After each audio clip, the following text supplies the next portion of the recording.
আসসালামু আলাইকুম। আজ পবিত্র রমজান মাসের ১০ তারিখ, রহমতের দশকের শেষ দিন। আর এই মাহেন্দ্রক্ষণে হবিগঞ্জের নবীগঞ্জ উপজেলার সাতাইহালে পালিত হচ্ছে ৩৬০ আউলিয়ার অন্যতম সফরসঙ্গী হজরত শাহ মুশকিল আহসান রহমতুল্লাহ আলাইহের বার্ষিক ওরস ও ঐতিহ্যবাহী মেলা। রমজান মাস হাওয়ায় এবারের ওরসে এসেছে এক ভিন্ন মাত্রা। দিনের বেলা মাজার প্রাঙ্গণে বিরাজ করছে এক শান্ত ও আধ্যাত্মিক পরিবেশ। দূর দূরান্ত থেকে আসা ভক্ত ও আশিকানরা মাজার জিয়ারতের পাশাপাশি এখানে বসেই ইবাদত ও কুরআন তেলাওয়াতে মগ্ন রয়েছেন। অনেকের জন্যই আজকের এই ১০ই রমজান সাতাইহাল মাজারে কাটানো এক বিশেষ প্রাপ্তি।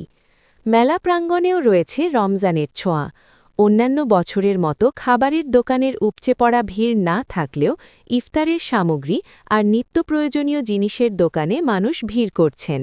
বিশেষ করে ইফতারের আগ মুহূর্তে এখানকার স্থানীয় জিলাপি আর মিষ্টির দোকানগুলোতে ক্রেতাদের আনাগোনা চোখে পড়ার মতো। রোজাদার ভক্তদের জন্য মাজার কমিটির পক্ষ থেকে রয়েছে বিশেষ ইফতারের আয়োজন। আধ্যাত্মিকতা আর সিয়াম সাধনার এই অপূর্ব মেলবন্ধনে মুখরিত আজ সাতাইহাল।